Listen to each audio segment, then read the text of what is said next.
Assalamualaikum warahmatullahi wabarakatuh. Kenalkan, kami dari kelompok 5 akan melakukan wawancara bersama Ketua UKNF DPM KM Fateta, yaitu dengan Bang Suryanto. Gimana kabarnya, Bang? Alhamdulillah baik. Selanjutnya untuk teman-teman saya, disilahkan untuk bertanya. Abang kan dari DPM Fateta nih Bang, boleh jelasin sedikit nggak Bang tentang DPM ini gimana? Mungkin sedikit tentang DPM ya. DPM itu merupakan sebuah lembaga sebenarnya. Lembaga yang berada di ruang lingkup fakultas. Jadi di beberapa fakultas di UNAN, bahkan di tingkat UNAN juga memiliki fungsi legislatif dan juga ada eksekutif. Nah, biasanya yang memegang legislatif itu DPM. Kalau di tingkat UNAN itu tingkat tertinggi MPM, kemudian ada di bawahnya DPM, kemudian ada DPF. Tapi di tingkat fakultas itu biasanya hanya ada DPM, kemudian di bawahnya itu ada BEM biasanya. Nah, biasanya DPM ini mengawasi kinerja BEM, tapi bukan hanya mengawasi, tapi juga ada fungsi legislasinya juga gitu. Nah, di dalam mengatur undang-undang biasanya itu DPM berfungsi penuh gitu untuk mungkin merancang, membuat undang-undang baru dan lain sebagainya gitu. Nah, melalui proses apa? Proses hearing.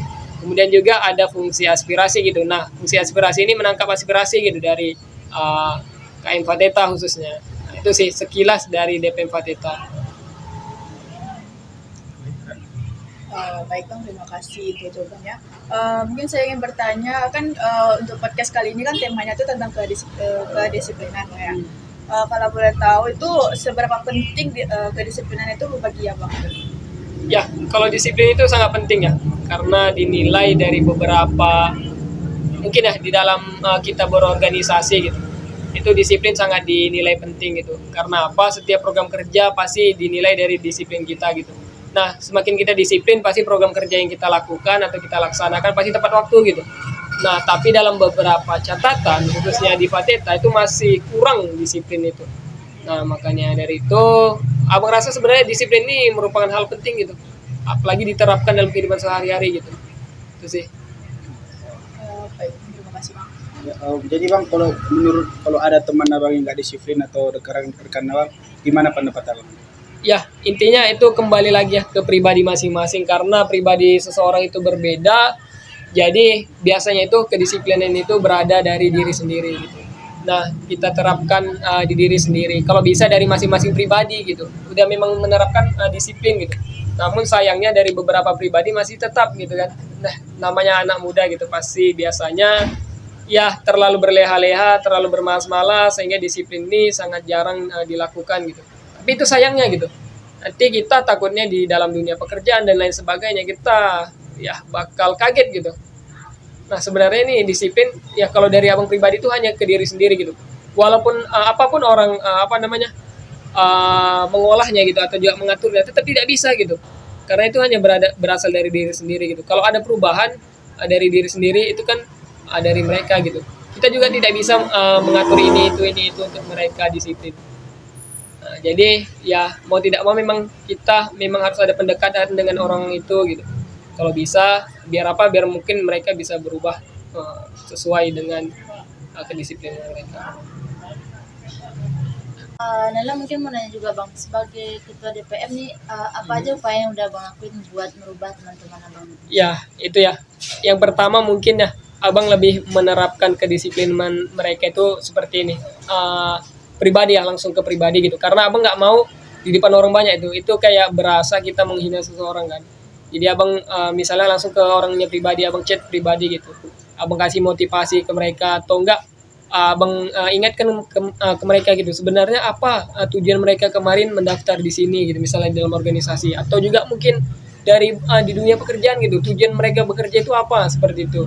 Bukan hanya di dunia organisasi tapi di hal lain sebagainya, mungkin dalam kepanitiaan dan lain sebagainya itu juga patut dipertanyakan gitu. Nah, mungkin itu juga bisa menambah kesadaran mereka masing-masing seperti itu. Terus intinya lebih ke pribadi mereka gitu, abang. Mungkin ini Rana mau nanya ke Bang ya. Kan ada namanya jiwa korsa itu kan ya.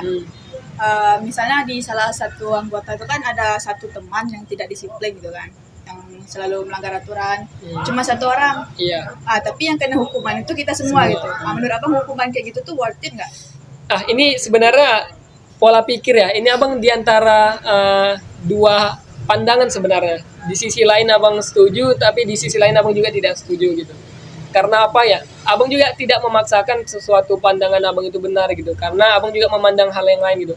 Seperti itu tadi kan, sebenarnya yang satu salah gitu kan, tapi dihukum semuanya gitu. Contoh mungkin seperti rekan-rekan lah gitu kan, mungkin rekan-rekan ada yang satu salah tapi satu kelompok itu kena hukumannya gitu. Nah di sisi lain itu mengajarkan kebersamaan, itu yang poin pentingnya sebenarnya. Tapi di sisi lain kita ini tidak bisa menjadi pribadi yang lebih baik sendiri gitu, kita kebergantungan oleh orang. Nah itu jadi dua pandangan itu yang harus kita pandang sebenarnya gitu, jadi nggak sembarangan sebenarnya gitu. Tapi di sisi lain memang ada beberapa hal-hal positif dan juga sebenarnya ada hal-hal negatif. Kayak di contoh di dunia perkuliahan kan. Kita ini sebenarnya dituntut untuk berkelompok atau pribadi masing-masing. Kalau 100% pasti menjawab itu sebenarnya kalau kita dalam dunia perkuliahan, kita sudah tidak berjiwa kelompok lagi, tapi berjiwa diri sendiri. Contoh apa? Apakah kalian yakin pasti kalau tamat nanti bakal berkelompok? Wisuda berkelompok pasti sendiri-sendiri gitu, yang ngatur skripsi rekan-rekan, yang ngatur kapan PKL rekan-rekan dan sebagainya gitu.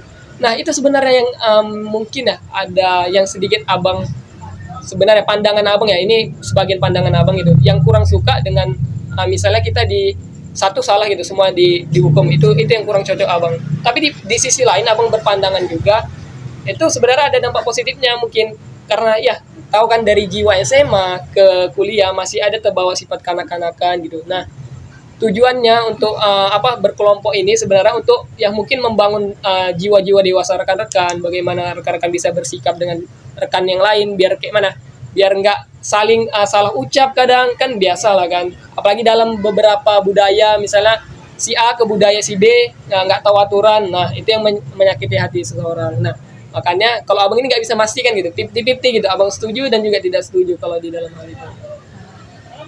Jadi sama-sama ada itu sisi negatif Iya. sisi positif juga. Baiklah, terima kasih.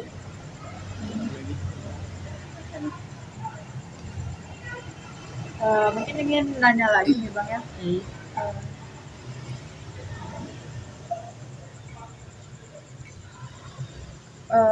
Boleh nggak abang sharing-sharing tentang kedisiplinan yang pernah abang terapkan gitu dalam kehidupan abang? Ya, abang pribadi mungkin ya, kalau untuk kedisiplinan sebenarnya abang 50-50 sih. Abang melihat sesuatu gitu. Karena kalau abang biasanya disiplin, abang lihat ke orangnya gitu. Kadang abang juga kurang suka dengan orang yang tidak disiplin gitu kan. Contoh mereka tidak disiplin, abang jadi tidak disiplin gitu. Tapi jika abang disiplin, insya Allah abang lebih disiplin dari mereka gitu. Abang kadang memandang seseorang gitu. Misal ada sebuah pertemuan majelis gitu kan.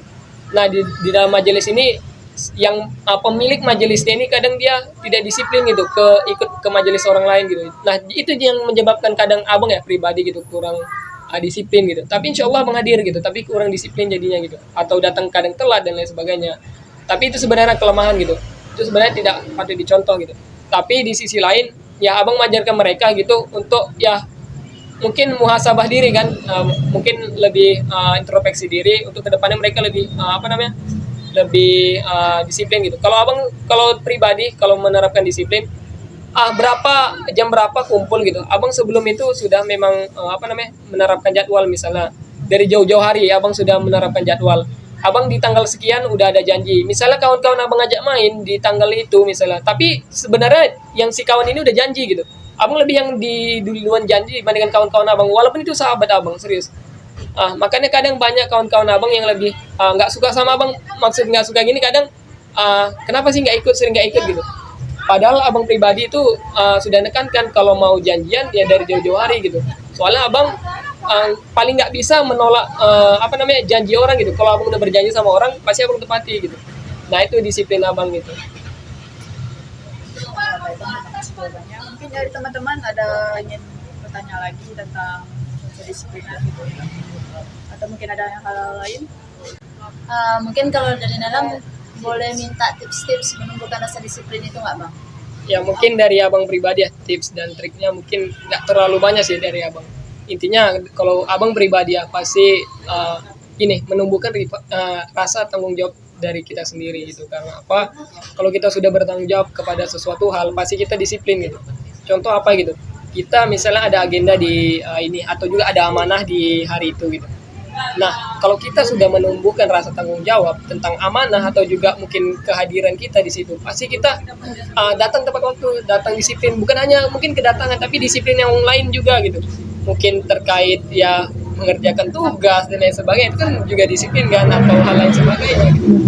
Mungkin juga kerapian itu juga merupakan disiplin juga kan gitu. Nah, jadi kalau dari abang pribadi, abang apalagi abang kan kalau biasanya dalam sesuatu forum itu ya kalau bisa dari abang itu diam ketika orang berbicara, itu juga merupakan disiplin dari abang gitu. Jadi apa, ketika kita diberi tanggapan, misalnya kita diberi kesempatan untuk berbicara, maka berbicaralah gitu. Nah, jadi disiplin itu bukan hanya sekedar mungkin kita datang tepat waktu atau hal lain sebagainya, tapi disiplin ini bisa juga mungkin ya seperti tadi menghargai seseorang, juga dalam berpakaian, bisa juga dalam ya ketepatan kita dalam menghadiri sesuatu, itu juga disiplin. Banyak disiplin-disiplin lain yang bisa sebenarnya kita terapkan dalam kehidupan sehari-hari. Tapi untuk menerapkan atau mengaplikasikan itu yang sangat sulit sih. Atas jawabannya Bang Suryanto, jawaban yang luar biasa, dan kami juga termotivasi atas jawaban Abang tentang kedisiplinan. Dan terima kasih juga buat waktu yang telah Abang luangkan buat kami. Mungkin saya akan tutup wawancara kita kali ini. Saya akhiri dengan salam. Assalamualaikum warahmatullahi wabarakatuh.